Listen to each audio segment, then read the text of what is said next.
If you're struggling to grow your business and you're still uber committed to it, and maybe you're even a high performer, which if you're listening to this podcast, I would tell you you're in the top 1%, and that makes you a high performer. Chances are very good that you just haven't done this one thing. And we're going to talk about that today on Fix This Grow Fast. If you're new to the podcast, welcome. My name is Genevieve. I'm a former C-suite executive of a $350 million brand. I have sat in boardrooms with lots of people who know big things about sales and merchandising and manufacturing, all different types of businesses. And there are some commonalities across the board that I know can help women grow their businesses. And so that's what we address on Fix This Grow Fast. So grab a drink, grab your journal. It's all about doing things in a calm, confident way. And I'm super excited to teach you what I know. And I'm super excited to have conversations around how to grow your business without creating more hustle, but more authenticity and more impact. So last week, as I was talking to women across multiple platforms, I found this one common conversation that just made me want to stop and talk to y'all about it because I really feel like, in particular, high performing women struggle with this topic. And that is the topic of making a decision about your success. Now, what I mean by that is plenty of us are showing up every day. Plenty of us are working hard every day. Plenty of us are doing the do and keeping busy. And all the while wondering why it feels a little like mud, like walking through mud or molasses. It just feels slow. It feels heavy. Maybe you're doing things and nothing feels like it's sticking or having impact. I want you to I want you to think about this podcast and in particular the subject of making a decision. Are you avoiding making a decision that could propel your business forward? Now, what I have seen over the last few weeks, and it's an ongoing conversation with people, are people that are talking about their obstacles. There's a lot of obstacle talking going on social media. There's people that are like, oh my gosh, this is so hard, or why is this so hard, or I can't find the time. Like I hear that a lot. I can't find the time. I would do it, but now, high performing women very often get to the but and then they create backup plans because we're high performers. So being a high performing woman does not exempt you from this. As a matter of fact, I think it might make it a little worse because we tend to take things to heart. We tend to want things, I think, a little more um, committedly. Is that a word? Committedly. I think that high performing women expect more from themselves. And when we get frustrated, instead of looking internally, we start to look externally. When the truth is if we would just confront the decision that we are not willing to make, everything would change. So, what am I talking about? I am talking specifically about not deciding that we're going to make it work. There, I said it. Have you fully decided that you are going to make it, whatever it is? Have you fully decided you're going to make it work? Some of us are fair weather business owners or fair weather sellers or fair weather CEOs. It's like we're in until it feels like it's not working. And then we let that feeling sabotage every dream, hope, and strategy that we have. And because we haven't fully made the decision to commit to making it work, we get distracted by every sparkly thing, every weird conversation, everybody else's drama, instead of staying focused on making it work. You know, the commitment we made. Until you decide that you're going to make it work, everything will feel shaky. Until you have made the decision that come hell or high water, you are going to figure it out. And here's the thing. That's like a fun thing to say. That's a fun thing to say until there are all kinds of crazy obstacles. Like, it's like, no matter what, I'm going to make it work. And then all of a sudden you're like, oh my gosh, we don't have internet access. What are we going to do? Oh my gosh, Facebook isn't working today, right? You said no matter what. And when you say no matter what begins to happen is your brain functions differently. The minute you say, I'm not really sure how this is going to happen, I am just sure that it is going to happen, distractions kind of take a back seat and solutions start to form right before your very eyes. Some business builders have not made the decision that they're going to join the 1 comma club. And by that, I mean, you haven't made the decision that I'm going to make enough money every single month that my checks will have a comma in them. And then once you get to the 1 comma club, maybe you've never fully decided that you're going to get to the 2 comma club a month. And let me tell you, everything gets really fun in the 2 comma club. Like, really fun. Maybe you haven't made the decision that you're going to get to your next title. Maybe you haven't made the decision that you are going to call and reach out to people and get the sales instead of waiting for the sales to come to you. Maybe you haven't made the decision to actually show up for yourself. You know, one issue that I find that is out there pervasively is this notion that I don't have enough time. People who have made the decision to make it work, y'all, they find the time. It's really crazy, isn't it? We all have the same hours in a week. And I know some of y'all have other jobs, and that's okay. I had another job for a very long time while I was side hustling. But there's a huge, huge difference between people who have made a decision and the results that they get and the people that are just waiting and seeing what happens. Once you decide something is going to happen, once you have decided that you are committed, once you have decided this is the year, things magically start to happen. And I don't believe in magic. I say that because it looks like magic. But what begins to happen is your brain and your subconscious work for you instead of against you.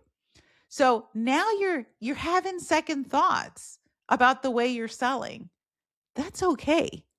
Like, it is okay to upgrade your selling techniques to something more meaningful and something more impactful and something more authentic. That's okay. That is the sign of you forming a new identity around yourself and your business. You see, when somebody tells me, I don't want to sell like that anymore. Basically, what they're telling me is I had this identity. It was okay for a little bit to be a slinger, to be a discounter, to be a box checker. That was okay. But now I want to be seen as something different. I want to feel like something different. Let me give you an analogy outside of business. So a few years ago during COVID, we joined Tonal Gym, which was a home gym thing you put on your wall and, all this kind of stuff. And there would be these instructors that would show up. And there was one instructor, and he would be like, hello, athletes. Okay, athletes. Today, athletes. Hello, athletes. Athletes, we have one more thing to do. And at first, when he would call us athletes, I would chuckle because there I was, chubby girl, overweight. And I'm like, I'm not an athlete. And then after a while, he kept calling me an athlete, and I felt like he was talking to me. And I started to adopt the identity of an athlete. I literally started to think of myself as someone who was fit, someone who was capable. Do you think I showed up more often? I sure did, because athletes commit to their workout. Do you think I bought cuter clothes? I did, because athletes are proud of their body, no matter the shape. Do you think I lifted more, lifted heavier, did more action? 100%, because I was an athlete. Are you picking up what I'm laying down? I actually even dumped the gym I was going to, because when I looked around, none of those people looked like athletes. They were all walking on treadmills. They didn't look like athletes. They were all doing their thing, but they didn't look like athletes. I ended up joining a gym where when I walked in, I felt like an athlete. I saw myself as someone who lifted weights. I saw myself as someone who commits to work out. The same is true with your business. So many women start off with a side hustle, and I did. So I know it was fun. It was my fun money. It was my TJ Maxx and Home Goods. I don't have to tell my husband about it. Money. And as long as I looked at it that way, it provided me the very thing that coincide with that identity. But the minute I decided, wait a minute, I I want to have my own business. Wait a minute, I want what she has, and I'm willing to work for it. The minute I changed my identity, I did things differently. I found time. I found time to do my personal development every morning. I found time to get on training calls. I found the money to go to corporate events. I found money to go to expos and conferences to get better. I made the money. I made the time, and I made the commitment that didn't come along with an identity of a side hustler. It is totally okay to be working your way out of a business. It is totally okay to want more from the business that you do have. It is totally okay to look at 2026 and say, I don't want it to look like 2025, and I don't want to sell that way, and I don't want to be discount Debbie, and I don't want to be hustling Hannah. It is okay. All of those things are identity shifts, and they come along with a decision. So many of you are at the tipping point of your business, simply being asked to make that decision to make it work. When you make the decision to make it work, it doesn't matter who else has made the decision. It doesn't matter if you have Facebook or Instagram. It doesn't matter if you have phones for the day or not. You figure it out. It doesn't matter what these people are doing. It doesn't matter about that shiny thing, because you've made a commitment. You've made a decision. And commitments don't come before a decision. The decision comes first. And leaders, because you're a leader, leaders make decisions uncertain. Leaders make the decision in uncertainty. Leaders make certainty out of uncertainty, and that creates the calm confidence. You can have what you are looking for. You have to, however, my friend, you have to decide. You have to decide you're worth it. You have to decide that you can do it. You have to decide not knowing how. How is none of your business when you're making a decision. It's not required, but you have to decide, I will join the 1 a month club. I will join the 2 a month club. I will make it happen. Then the excuses fall away, but they don't fall away until you decide. So if it's important, you've got to make that decision to make it happen. And that means you will find the time. That means you will prioritize it. That means you will do the do. You will fail. You will get up. You will make it happen. It means that you are willing to confront the unknown. Listen, none of us have a crystal ball. The step doesn't require you to know, it requires you to decide. So today I'm asking, what do you need to decide? Do you need to decide to commit to your next level? Do you need to decide to stick it out, whatever it is? Do you need to decide that no matter what, you're going to make your calls every day? Do you need to decide that you're going to turn these calls into something that you love doing? Do you need to decide that you will schedule the time? Do you need to decide that you will pick a number and work toward it? Listen, there are all kinds of varying decisions that you may not be making that are holding you back. Make those decisions. You will see an incredible amount of confidence, growth, and impact by simply making the next decision. Now, to help you along, the next podcast is going to be a guest. Every fourth podcast is now going to be me and another guest for about 6 months. We'll try it. We'll see how you guys like it. But I want you to hear from real life, successful high performers. And I'm telling you, high performers hang out with other high performers. That is one advantage of making a decision to be a high performer. You will start to find other high performers. You will start to speak the language just like at the gym.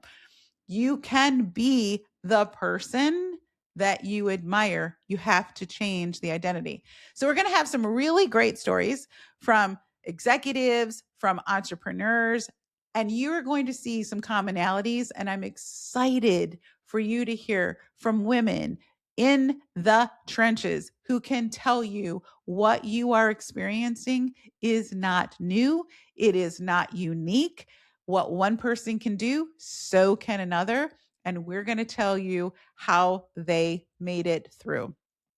If this conversation resonates with you and you want to know more about how to work with me, be sure to DM me. I'm available to have a quick chat with you about the Sales Confidence Studio and one of the 3 levels of support that we provide, from introductory to high executive, high touch consultation. So super excited to have you here. Thanks for being around on the podcast. That's my story for this week, and I'm sticking to it. Make that decision. Everything changes.